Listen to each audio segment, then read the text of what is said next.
আমার দুজন প্রেমিকা আছে মিত্র। দুজন প্রেমিকা? আর তুমি এই দুজন প্রেমিকাকে আমার থেকে এতদিন পর্যন্ত লুকিয়ে রেখেছ?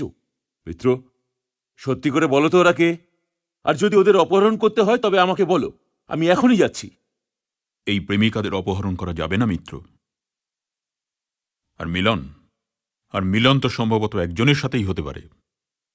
হেয়ালি করো না অঙ্গরাজ। কারাই দুজন প্রেমিকা? কোথায় থাকে ওরা? আর এদের অপহরণ করা যাবে না কেন? আমি স্বয়ং গিয়ে এদের অপহরণ করব। হ্যাঁ, আমি জানি মিত্র, কিন্তু এই প্রেমিকা দুজন এমনই যে যদি আমি ছাড়া এদের অপহরণ আর অন্য কেউ করে তবে ওরা তারই হয়ে যাবে।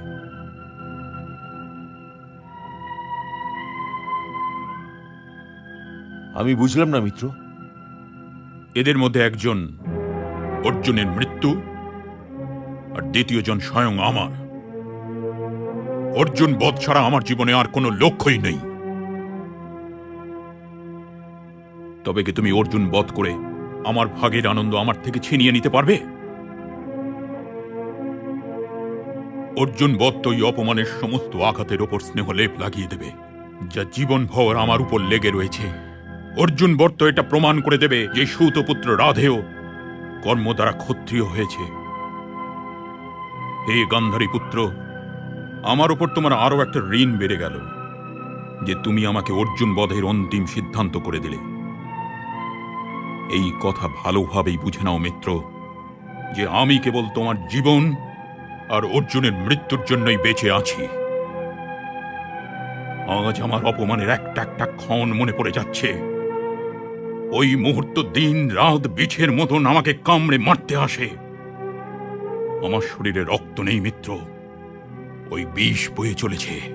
শুতে জাগতে ওই দৃশ্য আমার চোখের সামনে আসা যাওয়া করে, আমাকে শ্বাস পর্যন্ত নিতে দেয় না।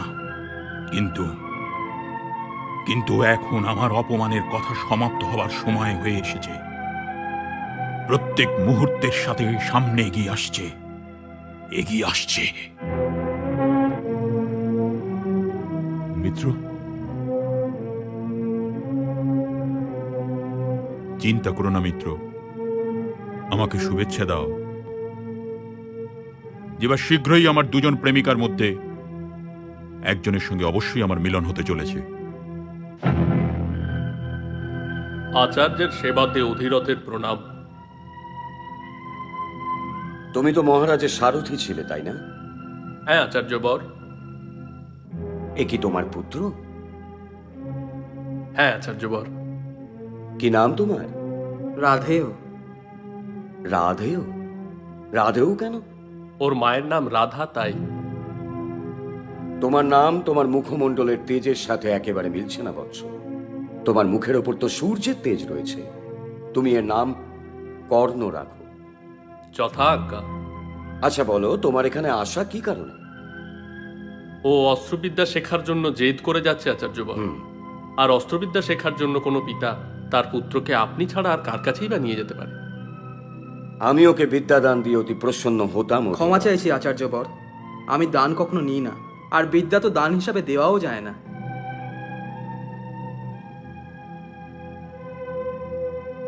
দীর্ঘজীবী হও।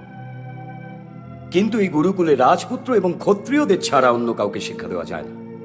আর তোমার পুত্র কর্ণর এই দুটো পরিচয়ের একটাও নেই। অধীরথ, তোমায় ওর জন্য অন্য গুরু খুঁজতে হবে। তবে কি শিক্ষা দায় হয় আচার্য বর? মাতা সরস্বতী কি প্রথমে পিতার নাম জিজ্ঞাসা করেন? কর্ণ, সংসার চাইলে আমাকে যে কোনো নামেতে ডাকুক বাবা, কিন্তু আপনি আমাকে রাধেয় বলেই ডাকবেন। আপনার মুখ থেকে কর্ণ শুনে এমন মনে হচ্ছে যেন